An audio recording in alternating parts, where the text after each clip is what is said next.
I mean, honestly, it's hard to overstate how extraordinary this letter is.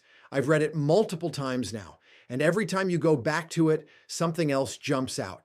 Just to be clear, this wasn't only addressed to the Prime Minister of Norway, Jonas Gahr Støre, but also referenced in communications involving Finland's president, a leader who traditionally has had a fairly smooth relationship with Donald Trump. So this isn't a hostile counterpart. And that's what makes the tone so jarring. Let's start with that. The tone. This is the leader of the free world, and at moments it genuinely reads less like statecraft and more like grievance. There are passages that sound almost petulant. This idea of, we were there too, we landed there too, so we should have rights as well. That kind of language, in a private letter between allies, is deeply unusual. But the line that really alarmed diplomats, and frankly should alarm NATO capitals, is this one. I no longer feel an obligation to think purely of peace. That's not rhetorical flourish. That's a signal. Only weeks ago, NATO leaders were publicly insisting there was no scenario in which the United States would contemplate taking Greenland by force or coercion. Reading this letter now, you can almost feel them pausing and asking, are we still so sure? Then there's the repeated claim that Denmark cannot protect Greenland. This is where frustration in European capitals is boiling over, because what EU and NATO officials have been saying consistently is not that Denmark should shoulder this alone. They're saying the opposite. They're saying this is exactly why NATO exists. This is a collective security issue, and the United States is the central pillar of that system. No one is telling Washington to stay out. They're asking Washington to lead within the alliance, not outside it. And many are asking a very practical question now. If the U.S. wants more bases in Greenland, that's negotiable. If it wants greater military access, that's discussable. If it wants to secure rare earth minerals, there are legal permitting processes. So why frame this as confrontation? Why frame this as us versus you when NATO already provides the framework to do this together? What's also raised eyebrows is the contradiction. If Greenland's security is such an urgent concern, why have U.S. troop levels there dropped from thousands to a few hundred over recent years? That disconnect is hard to ignore. Now, zooming out to the broader European reaction. Behind closed doors, there's a growing sense that they're not getting through. EU leaders insist they are not opposing the United States. They are not undermining it. They are trying to cooperate. But that message doesn't appear to be landing. And that brings us to trade. There is serious talk now to not posturing kind about retaliation. We're talking about a $93 billion tariff package. That's not symbolic. That's heavy. Now, it's important to say this. The last year has been extremely difficult for EU leaders. Many have swallowed hard and bitten their tongues, whether over Trump's tone on allies or the perception that Russia has been treated with more leniency than Ukraine's president. But with these tariff threats, many are now saying enough. You hear the word bullying being used privately and increasingly publicly. The German vice chancellor put it very bluntly today. We are offering our hand, but we are not prepared to let ourselves be blackmailed. You're hearing similar language out of Sweden and elsewhere, so what happens next? First stop, diplomacy. There's a push to deploy what some call the Trump whisperers, informal channels, backroom conversations, particularly around Davos. Germany, for example, is actively trying to secure a direct meeting with Trump in the coming days. But if that fails, things escalate quickly. There's an extraordinary EU leaders meeting scheduled where options will be laid out. One option, unfreeze the $93 billion tariff package as early as February. Another, much more serious option is what's being called the trade bazooka, the EU's anti-coercion mechanism. It's never been used before. If activated, it would restrict investment access, financial services, and market entry. It would hurt the US, but it would also hurt Europe, which is why this is considered a last resort. But here's the bottom line many EU officials are now articulating. If they don't push back now, they risk normalizing a world where allies are pressured into submission. And beyond trade, there's a deeper red line. NATO cannot survive a scenario where one member unilaterally takes territory by force. That's existential, and that's why so many are saying, quietly but firmly, we are now in uncharted waters. All right, continuing in the same live analysis, correspondent tone, pushing it further without switching style or turning cinematic. This is the next uninterrupted continuation, as if the correspondent is still on air. And just to underline why this feels so serious in Brussels and other European capitals, this isn't being read as a single outburst. It's being read as direction of travel. Officials I've spoken to say the concern isn't what was said, it's what it normalizes. Because once a U.S. president openly links peace, security guarantees, and territorial ambition to personal grievance, you change the operating system of alliances. And that's where the NATO anxiety really sharpens. Yeah, we've already seen unease over how Vladimir Putin has been handled rhetorically compared with Volodymyr Zelensky. That imbalance has been quietly noted across Europe for months. Now add this letter into the mix and officials start asking themselves a much darker question. If borders are suddenly negotiable for allies, what message does that send to adversaries? Because NATO deterrence doesn't just rely on weapons, it relies on predictability. Another thing that's coming up repeatedly in conversations is process. European leaders keep saying, there are mechanisms for everything Trump says he wants. More Arctic security? NATO planning groups exist. More U.S. access? Bilateral agreements are on the table. Minerals? International investment law already applies. So why bypass all of that? Why escalate directly to threats, tariffs, and unilateral framing? That's why some officials describe this as deliberately destabilizing, not accidental. And it's worth stressing, no one in Europe is denying that the Arctic matters.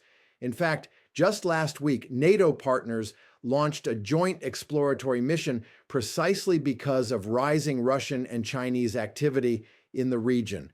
But that mission, EU officials insist, was designed to support U.S. leadership, not undermine it, yet Trump reportedly saw it as provocation. And that perception, that cooperation itself is being interpreted as defiance, is what's rattling people. Let's talk briefly about the economic angle, because this is where the situation could spiral fast. The $93 billion figure being discussed isn't theoretical. It targets politically sensitive sectors, industries tied to U.S. electoral geography, supply chains that would feel pain quickly. And while European leaders absolutely do not want to trigger a trade war, there's a growing sense that credibility is on the line. One senior EU diplomat put it to me like this: if we keep absorbing pressure without response, we teach Washington that this works. That's a dangerous lesson. And then there's the anti-coercion mechanism, the so-called trade bazooka. This is something Emmanuel Macron has openly referenced. It's never been activated before. Doing so would mark a historic rupture in transatlantic trade relations. It would allow the EU to restrict U.S. investment, banking access, public procurement, tools normally reserved for adversarial states. The fact this is even being discussed tells you how far things have shifted. Now, zooming out one last time, the fear here isn't that the U.S. will suddenly move troops into Greenland tomorrow. The fear is erosion. Erosion of trust, erosion of alliance logic, erosion of the idea that disputes are resolved through structure rather than pressure. And once that erosion sets in, it's very hard to reverse. So when European officials say we're in uncharted waters, they're not exaggerating. They're talking about a moment where peace is no longer assumed, alliances are no longer predictable, and silence is no longer neutral. This letter didn't start a crisis, but it removed guardrails. And in geopolitics, that's often how the most dangerous chapters begin. And there's one more layer to this that European officials are only now starting to articulate publicly: domestic spillover. Because when leaders in Europe read this letter, they're not just thinking about Washington, they're thinking about their own parliaments. They're thinking about voters asking uncomfortable questions. Why should we increase defense spending? Why should we host U.S. bases? Why should we take economic pain for alliance unity? Those questions become much harder to answer when the alliance itself appears conditional. And that's why several officials told me this letter landed not as diplomacy, but as political destabilization. Another thing to watch closely is precedent-setting language. The phrase, "no longer feel an obligation to think purely of peace," isn't just alarming in isolation. It introduces a new framing: peace as a choice, not a baseline. That's deeply unsettling for smaller NATO members, because for them, peace isn't optional, it's existential. And the fear is that if the most powerful ally signals flexibility on restraint, Others, adversaries and partners alike, will test where that flexibility ends. There's also growing concern about miscalculation. European diplomats are worried that Trump genuinely believes allies are refusing cooperation, when in fact, they believe they are offering it. That gap in perception is dangerous, because if cooperation is read as resistance and resistance is read as provocation, you end up escalating while believing you're responding. That's how crises spiral without anyone intending them to. And this brings us back to Greenland, because Greenland, in many ways, is symbolic, not because of its population, not because of its size, but because it sits at the intersection of alliance, solidarity, territorial sovereignty, great power competition. If norms hold in Greenland, they hold elsewhere. If they break there, the consequences ripple far beyond the Arctic. That's why this issue has triggered such deep unease, far deeper than the public messaging suggests. One senior European official summed it up starkly. This isn't about whether the US can have influence in the Arctic. It's about whether influence now comes with a threat attached. That distinction matters enormously. And finally, there's the long-term question no one wants to ask out loud yet. What does alliance management look like if this becomes the standard operating mode? Do allies hedge more? Do they diversify security partnerships? Do they reduce dependency quietly? Over time, none of those steps happen overnight, but they begin with moments like this, moments that change assumptions. So yes, this is still a letter. There are no tanks, no deployments, but diplomacy often breaks not with explosions but with redefinitions. Redefinitions of obligation, of restraint, of loyalty, and that's why across Europe tonight, officials aren't panicking. They're recalibrating, because once you realize the rules may no longer be fixed, you stop reacting and you start preparing. And one of the most revealing things here is what hasn't happened. There's been no formal walk back from the White House, no clarification that this was misunderstood, no reassurance issued to NATO allies to steady nerves. That silence is being read very carefully, because in diplomacy, silence after a shock often functions as confirmation. Another aspect that's increasingly worrying officials is how transactional this sounds. The implication running through the letter is that restraint, cooperation, even peace itself are contingent on recognition and compliance. That's a fundamentally different model of alliance leadership. For decades, the U.S. presented itself as the guarantor of the system, absorbing slights, mediating disputes, anchoring stability. This framing flips that logic. It suggests stability must now be earned. And that has consequences beyond Europe. Asian allies are watching this closely. So are partners in the Middle East. If a country as close as Denmark can be told it's incapable of protecting its own territory, smaller allies inevitably ask, what about us? This is how uncertainty spreads, not through threats, but through doubt. There's also a generational angle that's easy to miss.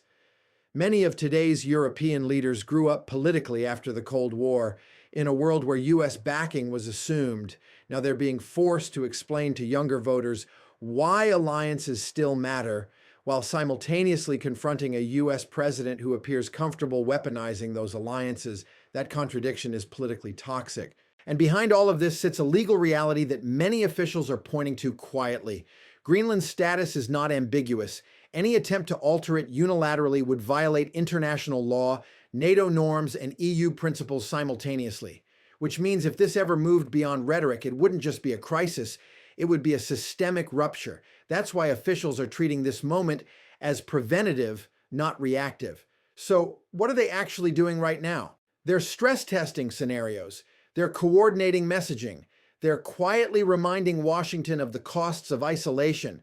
And perhaps most tellingly, they're accelerating conversations about strategic autonomy, something Europe has talked about for years, but rarely acted on with urgency.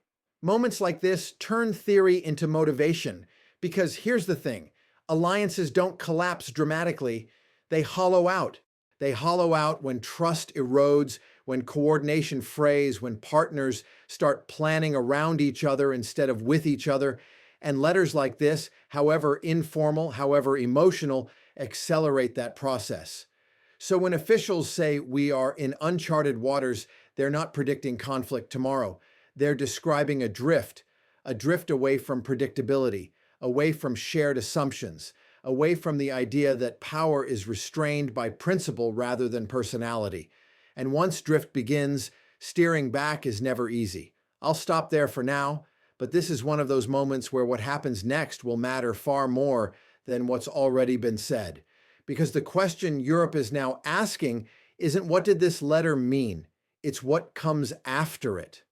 So, to be absolutely clear, this isn't about a letter in isolation. It's about what that letter represents. A moment where language normally reserved for adversaries was used with allies. A moment where peace was described not as a constant, but as a choice. And a moment where long-standing assumptions inside NATO were quietly questioned. European leaders aren't overreacting. They're recalibrating. They're weighing how to maintain cooperation with the United States that still underpins their security, while also preparing for a world in which that support may come with conditions. That balance is delicate, and it's getting harder. What happens next will depend less on this letter itself and more on whether Washington moves to reassure, clarify, or double down. Because if this becomes the new normal, where pressure replaces partnership, then the transatlantic relationship doesn't collapse. It slowly changes shape, and that, for many here, is the real concern. Back to you.